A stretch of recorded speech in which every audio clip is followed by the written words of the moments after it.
Tiny problems. Oftentimes you have a tiny problem and you don't think at first that it's a problem at all. And oftentimes those problems can turn to big problems, which is kind of what happened with me. I was 24 years old with my girlfriend at the time, Lindsay Smith. We were young business people. We moved to Phoenix, Arizona, where we had a great apartment, a Hyundai Accent, and we're making $86,000 combined.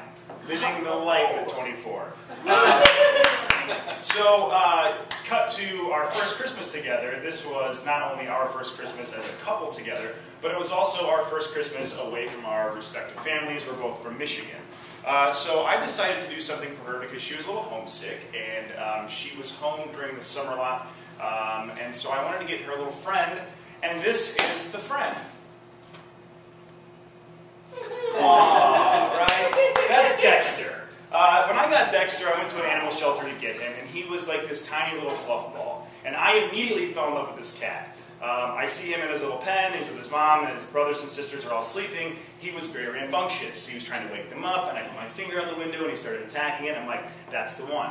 So the guy pulls out the cat, brings me into this little waiting room. I don't know if you guys have gotten pets from these shelters, but they actually have like meet and greet rooms, so you can meet your cat or dog or gerbil. And so I hung out with Dexter, and he immediately just kind of like put his head right into my stomach, and that's where he sat. And I was like, all right, cool, this is going to be the one. I went home, and before she got home from work, I wrapped little ribbons around his neck, and a little red bell on it, and I couldn't get him to like sit upright, so he's like doing this, and the bell's kind of jingling. I'm like, dude, you gotta stop, like you're gonna blow the surprise. And so she comes into the room. Oh my God, all hell breaks loose. She's ecstatic. Like, oh my God, you know, we had passionate sex because of this. It was amazing. Dexter, however, turned into be the tiny problem. Because I didn't know this, but cats grow into their paws, which I think is kind of funny. And apparently he had like gigantic cat paws. He ended up being 11 pounds and about this big, without the tail. Not only was he just a big cat, but he liked me more than her.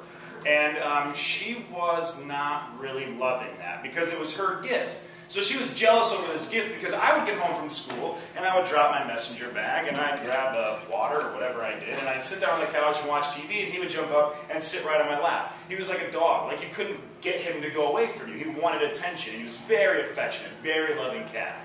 And so that went on and she would get jealous about that. And then he started to get aggressive with some of her things. It turns out that Dexter really likes Steve Madden's and Michael Kors handbags. I don't know why she bought those things because, I mean, we were 24, didn't have that much money. But I guess we were driving a Hyundai Accent, so we saved the gas. She bought these ridiculous things. Dexter would shred these things during the night in our closet. She was one of the kind of girls who would bring her purse home and just drop it at the front door. I mean, you're just begging for him to jump all over that thing.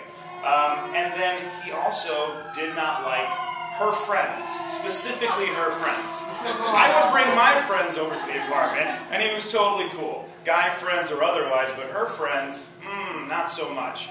And this happened to kind of reach a head or come to a head when we were all drinking. We had a barbecue, and we decided, you know, the sun's down, let's go back to our apartment and just keep drinking like 24-year-old idiots. And we did that. And her buddy Ari was really drunk and had a car there, and we're like, dude, just crash in our spare room because we had one. So he did, and you know, in his drunken state, he wakes up in the morning, or in, you know, at 3, 4 in the morning, whenever it was, and he's going to go to the bathroom. And the way he described it, Dexter was just sitting in the hallway, just staring him down. And at this point, he's full grown.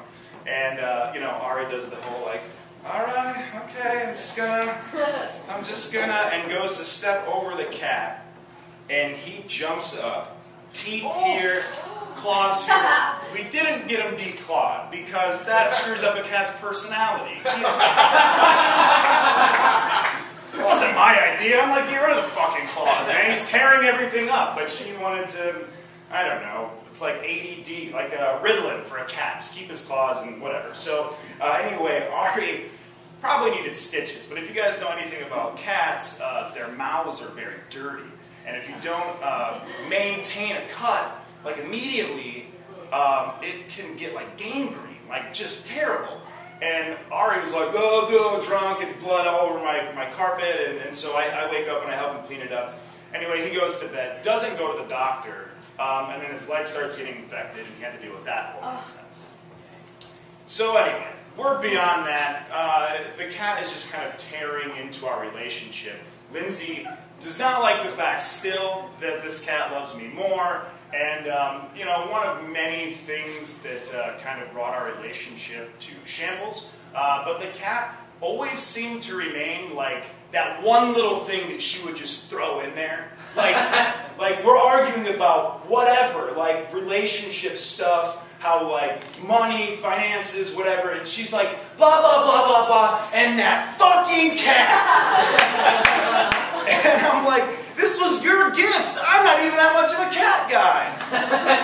I mean, I ended up loving him because he loved me, and that was kind of cool. I mean, it's weird, I don't know, I've never had a cat before, so it was like a cool thing. So anyway, we ended up breaking up. Now, I'm not going to blame it on Dexter, although he did play a part in the breakup. But very shortly after we broke up, she decided to go to Vegas with her friends, hook up with a dude, and now they live in San Diego together. This was years ago, so I'm very happy for her, and I hope that it continues on. But the joke's on him, because that cat is going to cause more damage than any emotional baggage she would have brought to that